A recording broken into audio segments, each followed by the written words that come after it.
This is Barbara Ellington, and this is my experience with Hurricane Beryl. The darkness is the enemy.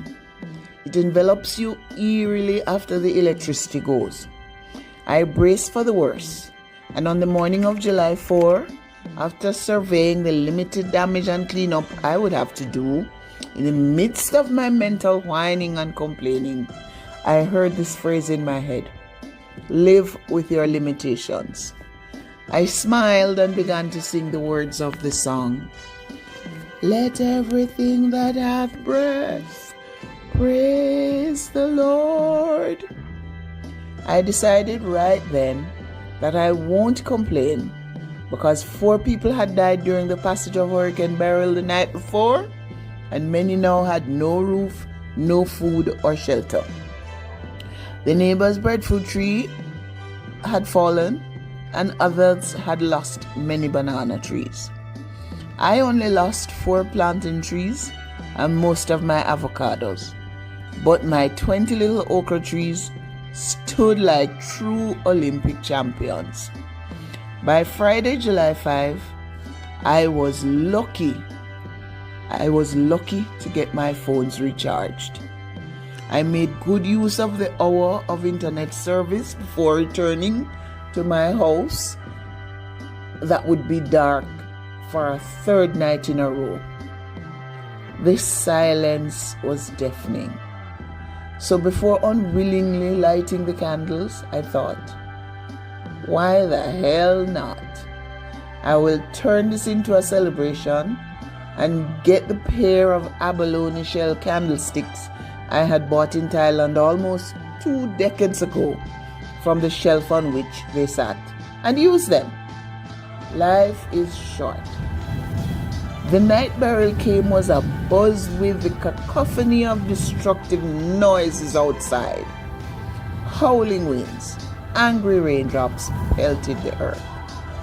Tall trees swayed, some even uprooted. The coconut tree next door, which easily reaches the height of about 2 light posts, touched the top of the 2-story bell course level unfinished house beside it a few times, but it stubbornly stood its ground. I took my dog Delilah indoors before the deluge, and at first she was trembling nervously, but I coaxed her and comforted her and made her a warm bed, and she settled down for the night. Animals instinctively know when Mother Nature is angry. Ants get busy hoarding food, and birds suddenly disappear. These signs tell country folk a natural disaster is coming for sure. Still, I instinctively turn light switches on before entering a room, and I missed falling asleep with the television on. There were many lessons in this hurricane. It passed just south of us and still packed a very powerful punch. My potted plants that I had placed flat on the veranda floor still toppled on their sides, and the sheets of zinc left loosely on top of my outdoor shed simply took flight when commanded by Beryl's voice.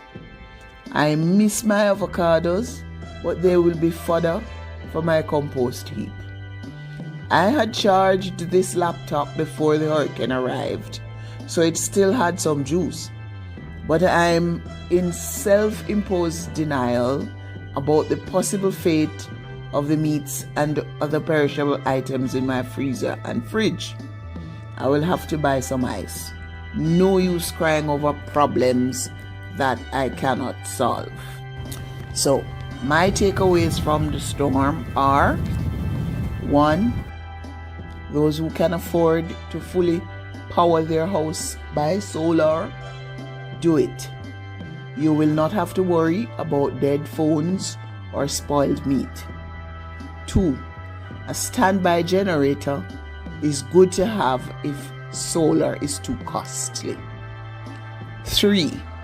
If you can't afford solar power for the entire house, get solar outdoor lights and water heater. 4. A battery pack is also good to have. 5. Put in a contingency plan for when water pressure drops and there is no power to operate your pump. 6. Have a good battery operated transistor radio.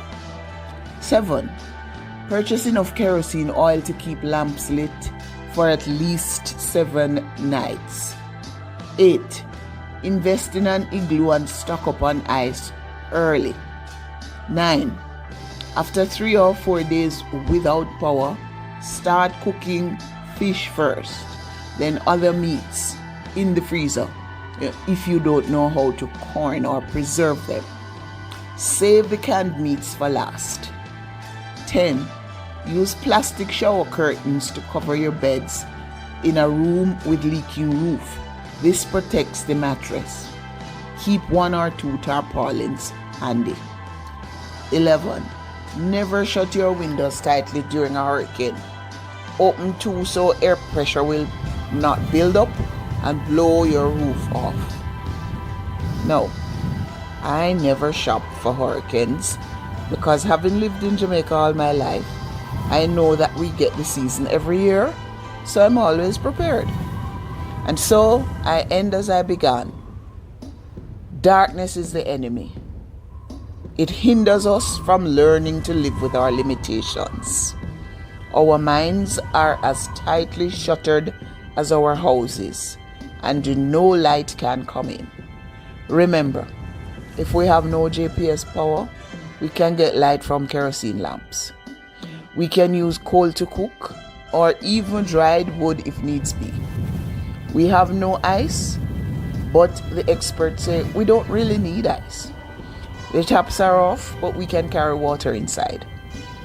Just because we're now in a privileged position to buy some nuggets doesn't mean that we should pretend we were born with gold spoons in our mouths. I don't know about you, but I have coping skills and I'm using them now. More hurricanes will come as long as life lasts. Learn the lessons they teach us. The supplies you did not get this time, get them for next time. I'll definitely never run out of kerosene oil again, but I'll get more solar outdoor lights and a new transistor radio. So, stay safe everyone. This is Barbara Ellington.